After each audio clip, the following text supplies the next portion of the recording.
मेरी ननंद लाख कोशिशों के बाद भी शादी करने को तैयार न थी। फिर हमने उसकी शादी ज़बरदस्ती करा दी, लेकिन फिर भी जब देखो मायके आ जाती और ससुराल जाने का नाम नहीं लेती और हर समय बस अपने कमरे में ही बंद रहती। मुझे कुछ शक हुआ तो एक रात मैं छुपकर नंद के कमरे में बैठ गई और रात में जो मैंने देखा उसे देखकर मेरी आत्मा कांप गई। यह क्या, तुम फिर से वापस मायके आ गई? तुम्हें शर्म नहीं आती जो जब देखो मुंह उठाकर यहाँ चली आती हो? ससुराल में मन नहीं लगता क्या तुम्हारा? संजना भाभी के तानों से पल्लवी का दिल तार तार हो गया, लेकिन वह यह कड़वा घूंट पी गई। करीब 2.5 साल पहले ही पल्लवी की शादी सुरेश से हुई थी। सुरेश ज़्यादा पढ़ा लिखा नहीं था, बस छोटी सी नौकरी करता था। इधर पल्लवी के सपने बहुत बड़े थे, लेकिन किस्मत का लिखा कौन टाल सकता है। इतनी पढ़ी लिखी होने के बाद भी पल्लवी की शादी सुरेश से सिर्फ इसलिए करा दी गई क्योंकि उनकी दहेज की कोई मांग नहीं थी। पल्लवी के पिता तो अब इस दुनिया में नहीं थे और माँ पूरी तरह से अपने बेटे पर निर्भर थी और जवान ननंद को देखकर तो मानो भाभी के कलेजे पर सांप लौटते थे। उन्हें लगता था बस जल्दी से इसकी शादी हो जाए तो हमारी जान छूटे। कितनी जगह रिश्ते की बात चलाई, लेकिन पढ़ाई व संस्कार कोई नहीं देखता। देखते हैं तो दहेज कितना देंगे। पल्लवी अभी शादी नहीं करना चाहती थी। वह चाहती थी कि पहले अपने पैरों पर खड़ी हो जाए, बाद में शादी करेगी। लेकिन संजना भाभी ने तो आग लगा रखी थी। अब ये महारानी पहले नौकरी करेगी, फिर बूढ़ी होकर शादी करेगी और जब हमारी छाती पर मूंग दलेगी। और गली मोहल्ले के ताने सुनने को अलग अलग, इससे हमारी क्या पड़ी है। शादी की उम्र में शादी नहीं करेगी तो हमारे सर पर बैठी रहेगी। कल को ही तो नौकरी मिल नहीं जाएगी, इसके लिए ही तो नौकरी बिखरी नहीं पड़ी। और ज़्यादा बड़ी उम्र की लड़की को तो वैसे ही लड़के नहीं मिलते। सुन लो जी कान खोलकर, जल्दी से शादी निपटा दो। भाभी ने अपना फैसला सुना दिया। भाभी के आगे किसी की भी नहीं चलती थी। भाई ने भी हामी भर दी और पल्लवी की माँ तो कुछ बोल ही नहीं पाई। इसी साल पल्लवी ने अपनी बीएड की पढ़ाई पूरी की थी। दिन रात मेहनत कर बड़ी मुश्किल से पल्लवी ने डिग्री ली थी। वह नौकरी करना चाहती थी, लेकिन भाभी ने तो घर को युद्ध का मैदान बना रखा था। पल्लवी भाई भी पूरी कोशिश में लगा था, लेकिन जहाँ भी अच्छा लड़का मिलता दहेज की मांग हो जाती। आप भी बेकार में इतना सोच रहे हैं। लड़का 10वीं पास है तो क्या हुआ, छोटी सी नौकरी तो करता है और दहेज की कोई मांग भी नहीं है। मैं कहती हूँ जल्दी से हाँ कर दो। माँ व पल्लवी ने कह देंगे हम तो इसी लड़की से शादी करेंगे। हमारे पास नहीं है बोरी भर कर दहेज।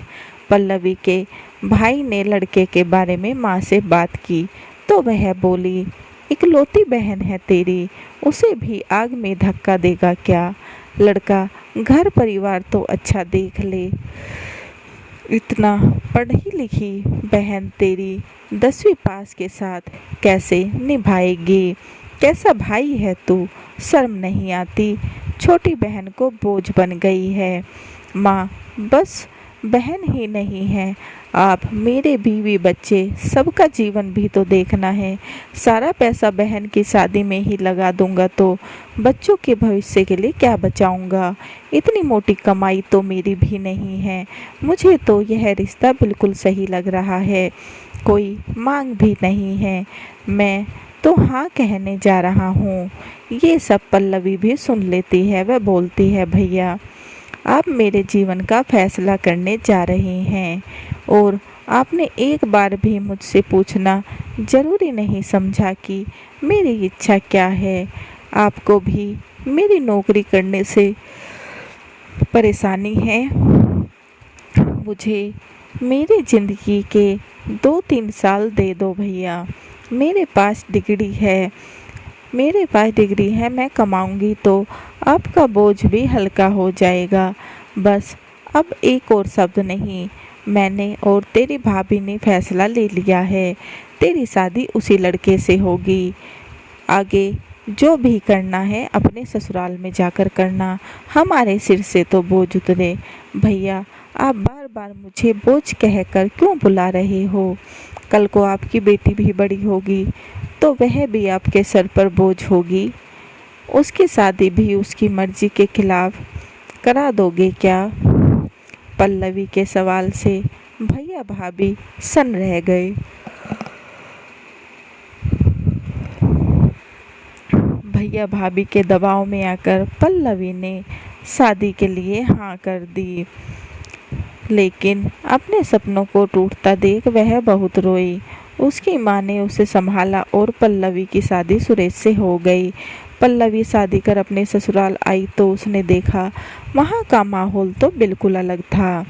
घर में पढ़ाई लिखाई से किसी को कोई मतलब नहीं था। सास भी यही बोली, लड़की जात को पढ़ा लिखा कर क्या करना, आखिर उसे संभालना तो चूल्हा चौका ही है।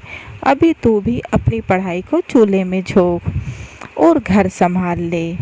हमें तो कोई पढ़ी लिखी बहू नहीं चाहिए थी। ये तो तू मेरे बेटे को पसंद आ गई इसलिए शादी कर ली, वरना लड़कियों की लाइन लगी थी।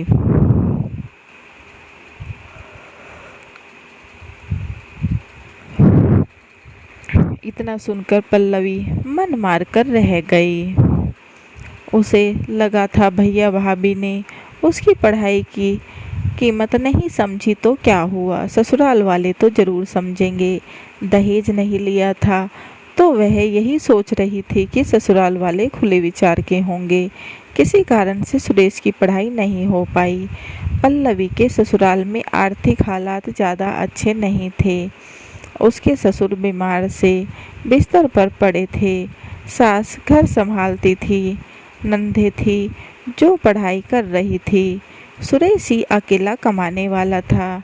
उसी की कमाई से जैसे तैसे घर चल रहा था। पल्लवी ने तसल्ली से घर का मुआयना किया, अपनी सास के स्वभाव को समझा। वह बोलती तो कड़वा थी, लेकिन अगर कोई प्यार से समझाए तो समझ जाती थी। सुरेश शांत स्वभाव का था, जो पूरा दिन अपने काम पर रहता था। उसे कहीं जाने का समय नहीं मिलता था। वह पल्लवी की बहुत इज्जत करता था, उसे खूब प्यार करता था। पहले पल्लवी ने सबको समझा, फिर अकेली बैठी सास से बात की। माँ जी, अभी तो तीनों बेटियाँ छोटी हैं, कल को स्कूल से कॉलेज जाएंगी, फिर इनकी शादी, पैसे कहाँ से आएंगे? सुरेश की कमाई से तो बस घर ही चल पाता है, भविष्य के लिए कुछ जमा तो नहीं हो पाता।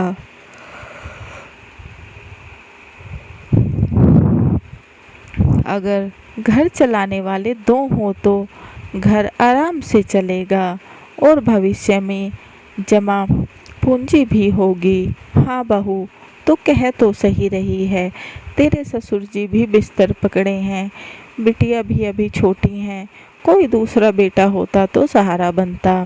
सास ने कहा, माँ जी, यह ज़रूरी थोड़ी है बेटा ही घर चलाए, बेटी या बहू भी तो चला सकती है।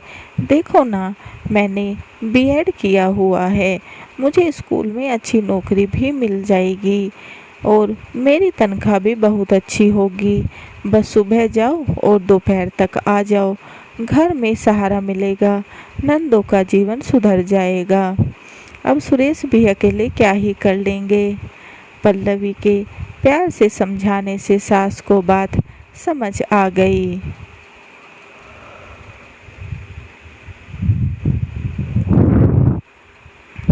उस समय तो सास कुछ नहीं बोली, ने गुस्सा किया। अगले दिन जब पल्लवी की नंदे स्कूल जा रही थी तो सास ने देखा कि एक का बैग बिल्कुल फट गया है। अरे तूने बोला क्यों नहीं भाई, नया दिला देता। बोला था माँ, भैया बोले अगले महीने दिलवा दूंगा। भैया हमेशा ऐसे ही करते हैं। और वह स्कूल चली गई। फिर सास गंभीर होकर बहू की बात सोचने लगी। अगर बहू खुद नौकरी करना चाहती है तो परेशानी क्या है। घर तो मैं पहले भी संभालती थी, इससे मेरी बेटियों का जीवन सुधर जाएगा। फिर सास ने सबको बुलाकर कहा कि वह चाहती है बहू नौकरी करे, घर मैं संभाल लूँगी। बहू सुरेश बाहर संभालें तो घर सही चलेगा। इतना सुनकर पल्लवी की खुशी का ठिकाना न रहा।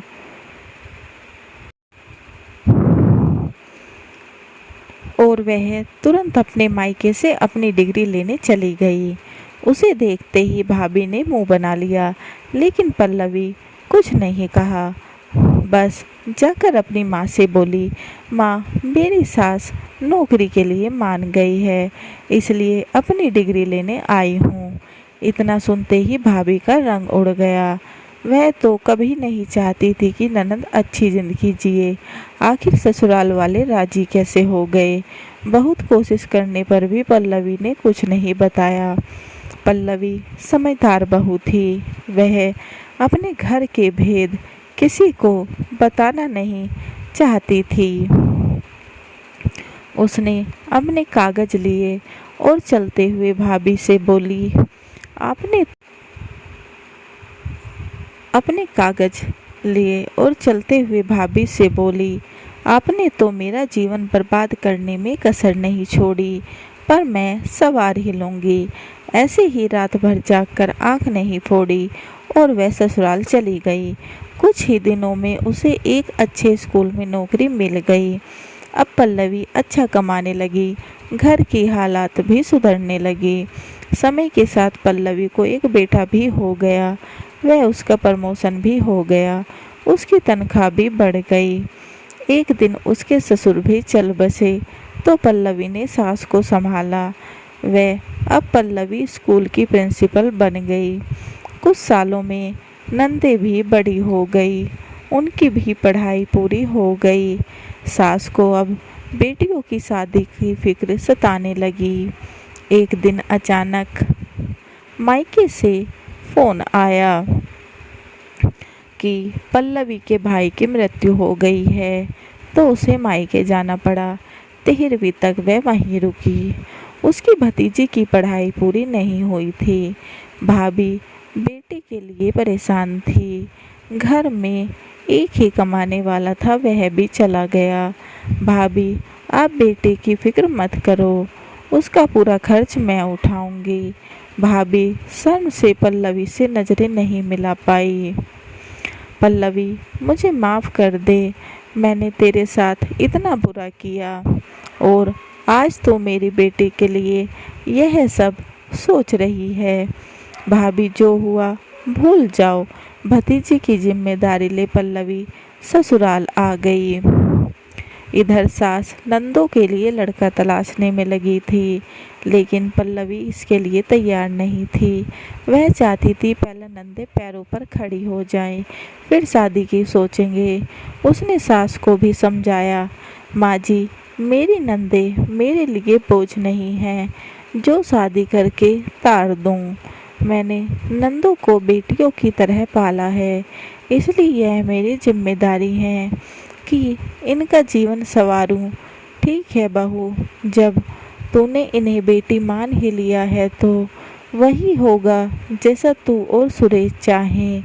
पल्लवी ने अपने साथ साथ नंदे व भतीजी का जीवन भी संवार दिया। आत्मनिर्भरता ही महिलाओं की पहचान है। कहानी कैसी लगी कमेंट बॉक्स में ज़रूर बताएं और चैनल को लाइक एंड सब्सक्राइब करना ना भूलें। एंड बेल आइकन को ज़रूर दबाएं ताकि ऐसी ही अच्छी अच्छी कहानियों के नोटिफिकेशन आपको मिलते रहें। And please guys support my channel. समाप्त।